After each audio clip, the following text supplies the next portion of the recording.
الأنبياء والمرسلين وعلى آله وصحبه أجمعين. قدوميها محكمة السرع وزيرك وزارة عدالة يا أرمها دستورك وزيرك وزارة قناعسية وزيرك حجينا قدوميها قدية قرصورك عقل كسرع قدوميها محكمة رحفانك قبلك iyo gudoomiye shuute xubnaha xeelalayaasha Soomaaliyeed kuwa federaalka iyo kuwa state-ka madaxda kala duwan ee booliiska halkan jooga taliyaha qaybta iyo taliyaha CID-da dhammaan senatarada kale labada gole cid ka soo halkan fadhida waxaan ku salaamayaa assalaamu calaykum waraxmatullaahi wabarakaatuh. marka koowaad sharaf weyn bay inoo tahay inaad mudanayaal iyo marweyn aad ka soo wada qayb gashaan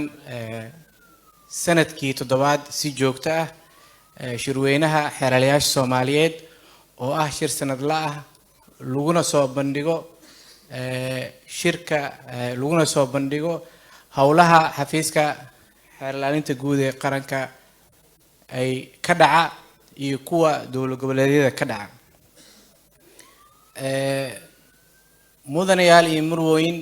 mudane gudoomiye sanadkan sida aad u jeedaan waxaa halkudhig u ah shirkana u ah calaamad la dagaalanka maalgelinta iyo dhaqaalaha argagixisada. waa mowduuc runtii xilligiisii jooga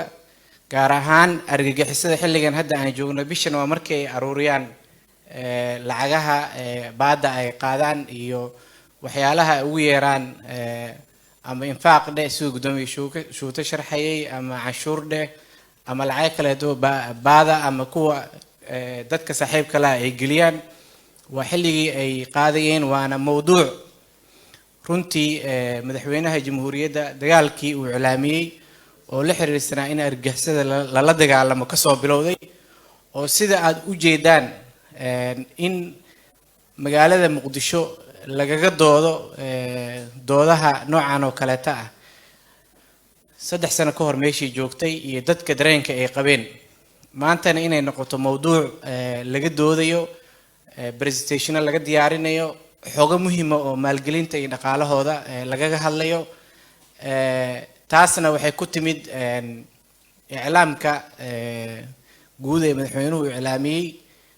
iyo dadaalka xukuumadda ay ku jirto oo la xiriirsan in la dagaalamo si kastana loola dagaalamo si dalka looga xoreeyo dhibaatada ay ku hayaan.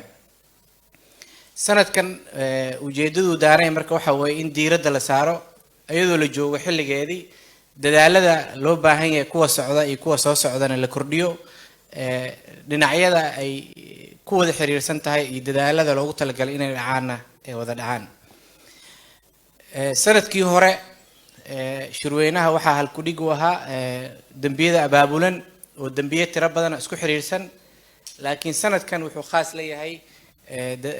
la dagaalanka maalgelinta argagixisada oo ah sanadkan markii ugu horeysay maxkamadaha dalkeena ay xukumaan dad aan horgeynay oo ku eedeysan maalgelin argagixiso oo dadka Soomaaliyeed ay wada daawanayeen. waxaan rabaa mudanayaal iyo marweyn mudane gudoomiye waxa martidu ay haystaan tirikoobyada dhacdooyinka iyo dambiyada iyo faldambiyada dalka ka dhaca iyo qaybahooda iyo nuxurka ku jira ma rabo inaan ku laabto laakiin tirikoob kooban baa waxaan rabaa inaan ka sheego senator Naciimana ha maqashee eedeysanayaasha xogta eedeysanayaasha la xiriirsan dalka uu ka shaqeeyay waxay gaaraysaa 4,000. waxa la yaab leh waxa weeye eedeysanayaasha percentage yar oo aan 5% ka badnayn dadka ka yareen bay ka yihiin dumarka Soomaaliyeed ee dambi lagu eedeynayo. dhinaca kaleeto dhibanayaasha dambiga dhibaatada ka soo gaartay taqriiban waxay ku dhow yihiin 40% wax ku dhow bay gabdhuhu yihiin dadka dhibka ku dhacaya. marka waxaad dareemi kartaa dhibaatada gaaraysa gabdhaha Soomaaliyeed iyo hooyooyinka Soomaaliyeed iyo xaasaska iyo dadka kala duwan ee haweenka ku dhacaysa noocyadooda kala duwan waxaana dareemi kartaa dadka dhibaatada geysanaya markaad eegtid dhaatada tirakoobka ah da'da ugu badan oo faldambiyadaas galaya waa da'da waxa weeye 19 ilaa 39 oo ayaduna aad dareemi kartid mogtahay dadka bulshada dhibaatada ku haya waa dadkii loogu talagalay inay aadaan jaamacadaha wax soo saarka dalka ay aadaan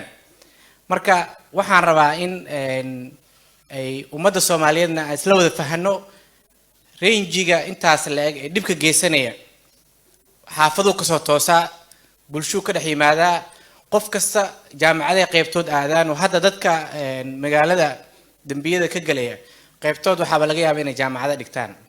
oo arday yihiin qaybtood inay iskuul dhigtaan marka waxaan rabnaa in bulshada qaybaheeda kala duwan ay ku baraarugsanaadaan dhibaatada ay keenayso dhalinyarada oo aanan wacyigelintooda iyo xilkoodii aan la qaadayn waxaan rabnaa waalid kasta inuu xilka qaado xukuumadda inta kaga aadanna ay xilka weyn iska saarto mudane gudoomiye mudanayaal marwooyin shaqada weyn oo tirakoobka halkaas ku taala waxa qabta dad aad u kooban oo xafiisyada xeelaalinta jooga dowlad goboleedka kuwa jooga waa kuwa ugu yar yar nambarkooda culays badan baana ku dhaca kuwa xafiiska guud ee qaranka joogana nambarkoodu aad buu u kooban yahay oo tirakoobka ka arkaysa dadka shaqeynaya adeega bixinayaan waxa aan u mahad celinayaa ciidanka booliiska Soomaaliyeed oo runtii suurto geliya in nabadda aan ku faaneyno magaaladan ka qabta iyo magaalooyin kale Soomaaliyeed dambiyada halka ku jira oo xafiisku xeelaalintu report gareynaya qayb weyn ka ah in ay la isku dabrido laga shaqeeyo la maxkamadeeyo qayb weyn ku leh marka booliiska Soomaaliyeed waa u mahad celinayaa si gaar ah ugu mahad celinayaa waxaan sidoo kale u mahad celinayaa maxkamadaha iyo gudoomiyaasha hadda halkan nala fadhiya oo juhdiga labada booliiska iyo xeelaalinta isla socda u tagaya kabacdina go'aanka sharciga waafaqsan ka soo saaraya ee sanayaashu xafiiska horgeeyay mudday soo socotay arintan la xiriirsan dadaalkan dheer muddo soo socday saakadina waxaan ku jirnay kelmadda furitaankan ugu dheeraatay waana ka cudur daaranaynaa daahitaanka dhacay waxaan rabaa inaan ku soo gabagabeeyo kelmaddeeda dagaalka argagixisada ee lagaga doodi doono labada maalmood shirkan kuma xalismi kara kaliya hal qof oo la soo qabtay oo maxkamadda la horgeeyo waxaan rabnaa wasiirka cadaaladda waa jooga hay'adaha kale oo halkan fadhiyana ka codsanayna in xukuumaddu ay dadaal weyn ku bixiso sidii loo wada shaqeyn lahaa hay'adaha kala duwan mas'uuliyadoodii qorshe midaysan uga sameeysan lahaayeen in la gaaro istiraatiijiyad qaran oo la dagaalanka argagixisada inay soo baxdo oo hay'adaha midaysan ay ka wada shaqeynayaan qaabka uga wada shaqeynayaan